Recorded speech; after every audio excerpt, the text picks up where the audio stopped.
کراچی میں مساجد میں نکاح کا رواج بہت بڑھ گیا الحمدللہ. پنجاب میں بھی ہے مگر تھوڑا کم ہے. دیکھو مسجد کیسی پیاری جگہ ہے، نماز کی جگہ ہے، مقدس جگہ ہے، وہاں کتنا سادگی سے نکاح ہو جاتا ہے، کتنی برکتیں ہیں. اس کو رواج دینا چاہیے مساجد میں نکاح کو. عجیب بات ہے، دنیا کی ہر قوم نکاح کرتی ہے اپنی عبادت گاہوں میں. عیسائی کہاں نکاح کرتے ہیں؟ وہی ہو رہا ہے نا، عیسائی کہاں نکاح کرتے ہیں؟ چرچ میں. ہندو اپنے پنڈتوں سے پڑھواتے ہیں. تو یہ دنیا کی ہر قوم میں ہوتا ہے. آج کل نکاح عدالتوں میں شروع ہو گیا ہے. تو جائز ناجائز کی بات نہیں ہے، جائز تو کہیں بھی ہے. کہیں بھی نبی صلی اللہ علیہ وسلم نے نکاح پڑھایا، کہیں بھی معاملہ طے ہو گیا تو وہیں بیٹھے بیٹھے نکاح پڑھا دیا. لیکن جب کوئی جگہ آپ نے سلیکٹ کرنی ہی ہے تو اس کے لیے سب سے بہتر جگہ کون سی ہے؟ مسجد ہے. تو اس کو رواج ڈالنا چاہیے. اس کی ایک برکت ہوتی ہے، ایک روحانیت ہوتی ہے. اس میں گناہوں کی طرف توجہ نہیں جاتی. بھئی کیا مسئلہ ہے؟ اچھا، دوسرا، بار بار اس پر بات ہوتی رہتی ہے، نکاح کو آسان بناؤ، آسان بناؤ، آسان بناؤ، ٹینشن فری بناؤ نکاح کو. زنا کو مشکل ہونا چاہیے، نکاح کو آسان. تو اس نکاح کو آسان کیسے کیا جائے گا؟ جہیز ختم کرو. کیا خیال ہے بھائی؟ ابھی بیان پورا ہوا نا. جو اسلام پہ مکمل راضی ہو تو اسلام میں جہیز ہے. سارا خرچہ اللہ نے کس پہ ڈالا ہے؟ بولتے کیوں نہیں بھائی؟ لڑکے پہ ڈالا ہے. نان نفقہ لڑکا کرے گا، مہر لڑکا دے گا، اور اللہ بھلا کرے گھر کا سامان سارا کون لے کے دے گا؟ لڑکا دے گا. تو سارا وہ اسٹینڈرڈ بھی وہی ہونا چاہیے جو لڑکی والوں کا اسٹینڈرڈ ہے، اس حساب سے. تو سارے خرچے اللہ نے مرد کے کندھوں پہ ڈالے ہیں، اور اللہ نے قرآن میں مرد کی فضیلت اسی بیس پہ بیان کی ہے. الرجال قوامون علی النساء بما فضل اللہ بعضهم علی بعض وبما انفقوا من اموالهم. آپ لوگ نیچے بڑھے ہیں نا تو ثواب زیادہ ملے گا. پیچھے لوگ بےچارے کھڑے ہوئے ہیں وہ دیکھ رہے ہیں. تو الرجال قوامون علی النساء، اللہ تعالیٰ فرماتے ہیں کہ مرد کو ہم نے حاکم بنایا ہے. عورت غلام نہیں ہے، محکوم ہے. محکوم میں اور غلام میں فرق ہوتا ہے. دیکھو جو بھی وزیر اعظم ہے، جو بھی صدر ہے، وہ حاکم ہے. ہم کیا ہیں؟ محکوم ہے نا. اب خواتین کہتی ہیں ہم کیا مرد کے ماتحت ہیں؟ تو بھائی جب آپ حکومت کے ماتحت ہو کر اس میں ذلت نہیں ہے، پولیس کے ماتحت ہوتے ہیں نا نیچے لوگ، آپ کا باس، آپ اس کے ماتحت ہیں، تو یہ کیا مطلب جو امپلائی ہیں وہ غلام ہیں کیا باس کے؟ بھائی ماتحت ہیں. ماتحت کا مطلب یہ ہے کہ تبلیغ میں جاتے ایک امیر ہوتا ہے، باقی سارے ماتحت ہو گئے. ہم ماتحت ہیں بھائی. تو ہم، یہ تو توہین ہے. توہین کس بات کی ہو گئی؟ دنیا میں کوئی بھی نظام اس وقت تک نہیں چلتا جب تک ایک ذمہ دار اور ایک امیر نہیں ہوتا. تو گھر بھی ایک جگہ ہے نا جہاں لوگ ہوتے ہیں، تو اس میں بھی کسی کو سربراہ ہونا چاہیے کہ نہیں ہونا چاہیے؟ تو وہ سربراہ ہے، اور عورت اور بچے اس کے ماتحت ہیں. تو ماتحت ہیں. تو اللہ نے بیان کیا کہ مرد کو بھی ہم نے زوجہ پہ کیا بنایا ہے؟ حاکم بنایا. عورت ماتحت ہے. تو اب کیوں حاکم بنایا؟ اس کی دو وجہ اللہ نے بیان کی ہیں. ایک، بما فضل اللہ بعضهم علی بعض، اللہ نے بعض کو بعض پر ویسے ہی فضیلت دی ہے. کچھ صلاحیتیں اللہ نے مرد کو عورت سے زیادہ دی اس بیس پر. وہ گاڈ گفٹڈ ہیں. وہ کیا ہیں؟ وہ خدا کی طرف سے. دیکھو جنگل میں شیر ہوتا ہے، اور لومڑی ہوتی ہے، اور چیتا ہوتا ہے. اب چیتا کیا مجھے شیر کیوں نہیں بنایا؟ میرے جبڑوں میں وہ طاقت کیوں نہیں رکھی اللہ نے؟ تو اللہ کہیں گے بھائی سب کو ایک جیسا میں نے نہیں بنایا. ہم کیا، ہمیں پیغمبر کیوں نہیں بنایا؟ مشرکین مکہ نبی صلی اللہ علیہ وسلم پہ یہ اعتراض کرتے تھے کہ ہم میں جو قوم کا سردار کو اللہ نے پیغمبر کیوں نہیں بنایا، ایک یتیم کو کیوں بنایا؟ تو اللہ نے کہا کہ اہم یقسمون رحمت ربک، اللہ کی رحمت ہے، کیا تم ٹھیکیدار ہو اس رحمت کی تقسیم کے؟ اللہ جس کو چاہے تو دے جو نعمت دے. تو اسی طرح اللہ تعالیٰ نے مرد کو آدمی بنا دیا، عورت کو عورت بنایا. تو اس کی ایک وجہ تو اللہ نے مرد میں کچھ صلاحیتیں زیادہ رکھی. دوسری وجہ جو اصل میں فوکس کر رہا ہوں، بما انفقوا من اموالہم، اللہ فرماتے ہیں وجہ اس کی ہے کہ مرد عورت پہ مال بولو نا بھائی خرچ کرے گا. یہ اسلام میں سسٹم 100% غلط ہے کہ عورت بھی کمائے اور مرد بھی کمائے, اور مرد عورت کی کمائی کھائے, عورت اپنی کمائی خود مرد ذمہ داری نہ اٹھائے. یہ اسلام نہیں ہے. میں کہتا ہوں پورے گورے بن جاؤ یا پورے مسلمان بن جاؤ, یہ بیچ میں کیوں لٹکے ہوئے ہو؟ خواتین کہتی ہیں ہم جاب کریں گے, ہم یہ کریں گے, ہم جاب ایکچولی آج کل گزارا نہیں ہوتا یہ ہو. پھر بھائی جاب جب کر رہے ہو تو یہ کہاں سے لیا تم نے کلچر؟ انگریزوں سے. تو پھر انگریزوں کو پورا فالو کرو. پھر آپ کے میاں کا اگر کسی عورت سے آنکھ مٹکا چل رہا ہے تو آپ کو تکلیف نہیں ہونی چاہیے, کیونکہ انگریز میں عورتیں جب جاب کرتی ہے تو وہ شوہر بھی ان کا پھر پابند نہیں ہوتا, اس کی 10-20 گرل فرینڈ بھی ان کا کلچر اجازت دیتا ہے, قانون بھی اجازت دیتا ہے. میں سمجھا پا رہا ہوں اپنی بات؟ پورا فالو کرو نا. یہ کیا آدھا آدھا اپنے مطلب کا ادھر سے, اور جہاں ادھر مزہ آ رہا ہے وہ وہاں سے, اور جہاں ادھر مزہ آ رہا ہے. ارے کیا ہو گیا بھائی؟ پھر دوبارہ بیان شروع ہو گیا. یہ تو یہی ہو رہا ہے نا آج کل.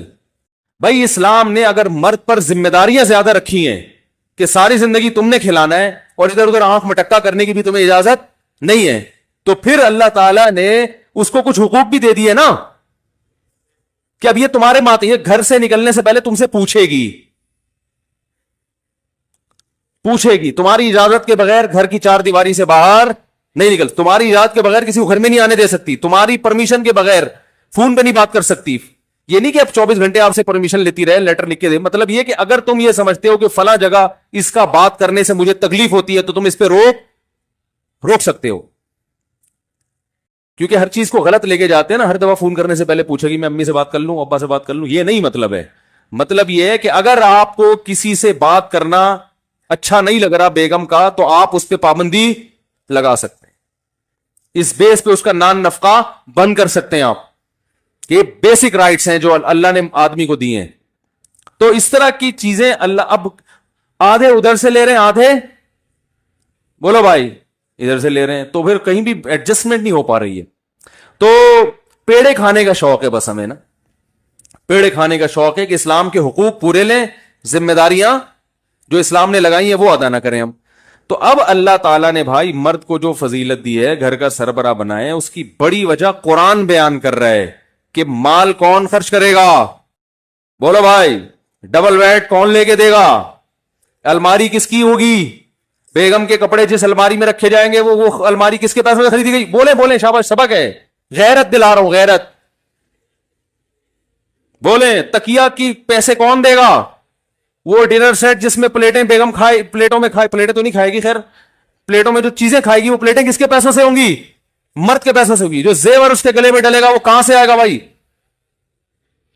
بولو نا بھائی کیا ہو گیا؟ آدمی کے پیسوں سے ہوگا. جو میاں ہے, میاں یا میاں کا ابا وہ اگر سخی ہے تو وہ ابا, یہاں تو ماشاءاللہ ابا بڑے سخی ہیں تو وہ کر رہے ہیں ماشاءاللہ برخوردار کی شادی. تو یہ سارے خرچے اللہ نے کس پہ ڈالے ہیں؟ صوفے میں جو مہمان آ کے بیٹھیں گے تو وہ صوفے کس کے ہوں گے بھائی؟ چاہے وہ فولڈنگ ہو چاہے وہ قابل فولڈ نہ ہو, وہ آپ کی ہیڈک ہے. لیکن پیسے کس کے ہوں گے اس صوفوں پہ؟ پیٹی کس کی طرف سے ہوگی؟ بولو نا, بول, سبق یہ کلاس ہو رہی ہے باقاعدہ. اب آپ اپنی مرضی سے بیٹھے ہیں, میں نے نہیں بٹھایا, جانا چاہے جا سکتا ہے. اب آپ اپنی مرضی سے بیٹھے ہو تو وہ جو ہے نا پلیٹیں کس کی ہوں گی بھائی؟ چولہا کہاں سے آئے گا؟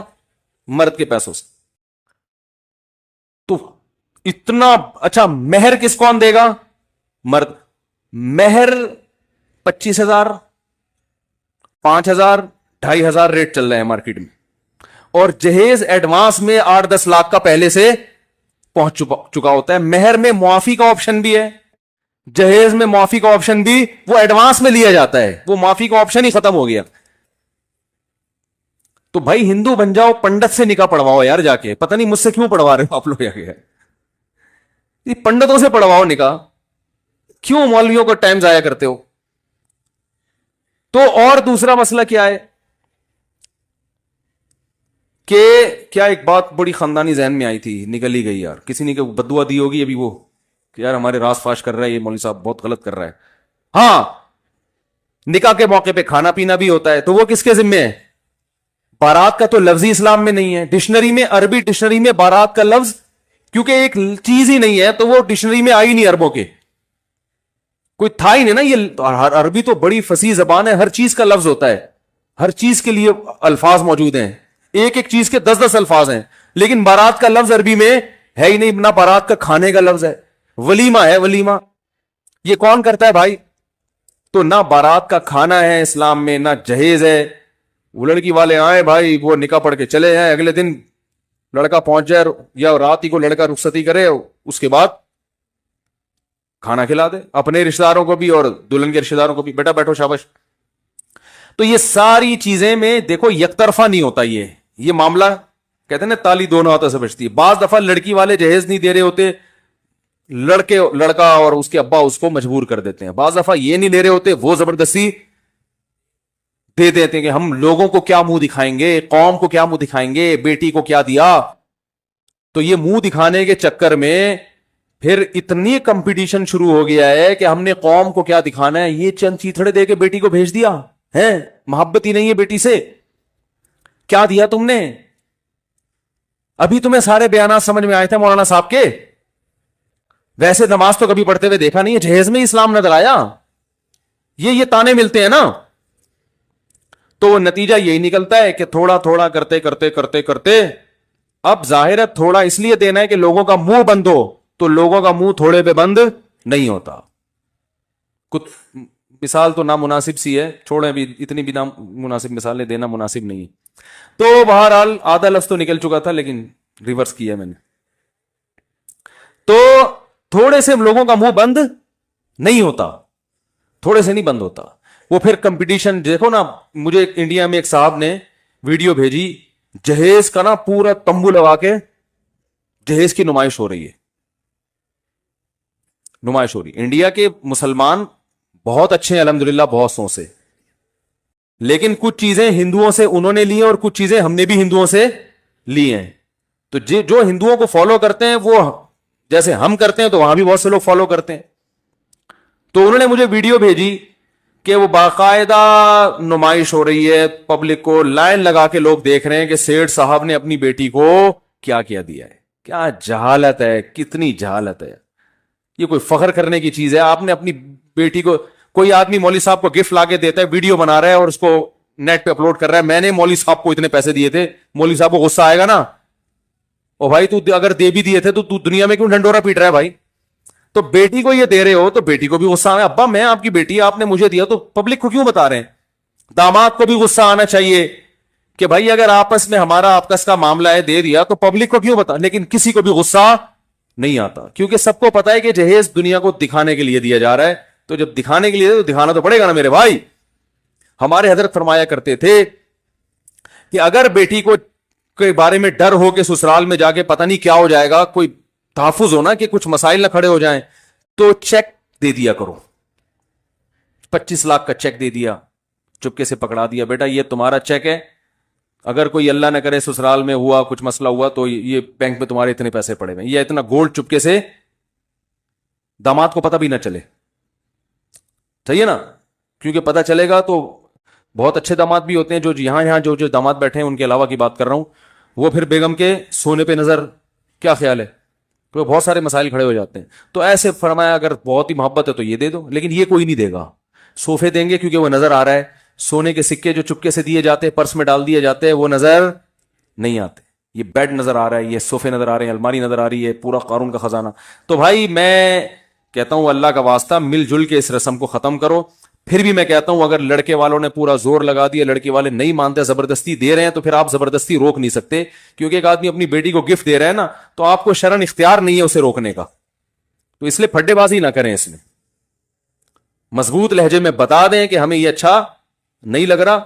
اور لڑکے کا جو باپ ہے نا, وہ اپنی بیگم کو بھی بتا دے, کیونکہ بعض دفعہ جب لڑکی کا باپ رخصت کر کے بھیجتا ہے بغیر جہیز کے, تو وہ تانے پھر اسے سسرال میں ساری زندگی, بولو نا بھائی, ملتے ہیں. لائی کیا چند چیتھڑے, یہ ساسوں کی طرف سے, لائی کیا چند چیتھڑے, اور باتیں ایسے کرتی ہے جیسے تیرے باپ نے تجھے سونے میں تول کے بھیجا ہو. یہ بڑے پرانے ڈائلاگ ہیں جو ساسیں سیکھتی ہیں, باقاعدہ آرڈر پہ ان کو سکھائے جاتے ہیں کہ اس طرح سے اس سٹائل میں بہو کے سامنے آپ نے یہ بولنا ہے. کوئی الٹا سیدھا ایسا نہیں کہ جو گلے پڑ جائے تانا. تو بعض دفعہ یہ خطرہ ہوتا ہے لڑکی کے باپ کو، یار پتہ نہیں کیا بنے گا وہاں جا کے، تو وہ دے رہا ہوتا ہے، تو وہ رشوت کے حکم میں ایسا جہیز.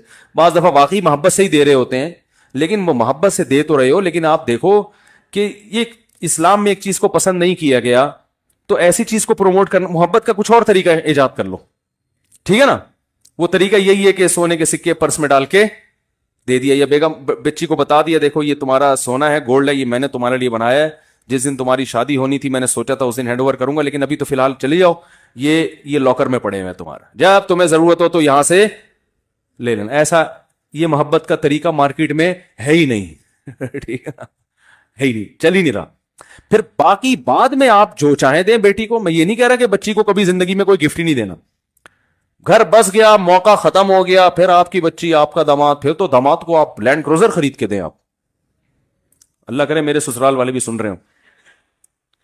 پھر تو بھائی جب موقع ختم ہو گیا تو جو مردی آپ کا داماد ہے، بیٹوں کی طرح ہوتا ہے داماد، تو سمجھنا چاہیے اس کو بیٹوں کی طرح. پھر آپ دیں گے تو ہم یہ کہیں گے کہ داماد کو واقعی بیٹا سمجھ کے دے رہے ہیں. ابھی نمائش کا عنصر زیادہ ہوتا ہے، گفٹ کا عنصر کم ہوتا ہے. بعد میں کون دیتا ہے؟ بعد میں تو داماد سے اس کی تنخواہیں پوچھ کے اس کو اور ٹارچر کرتے رہتے ہیں. ابے تو کیا کھلا رہا ہے، وہ اوپر سے مجھ سے پیسے مانگنے آ جاتا ہے بھائی.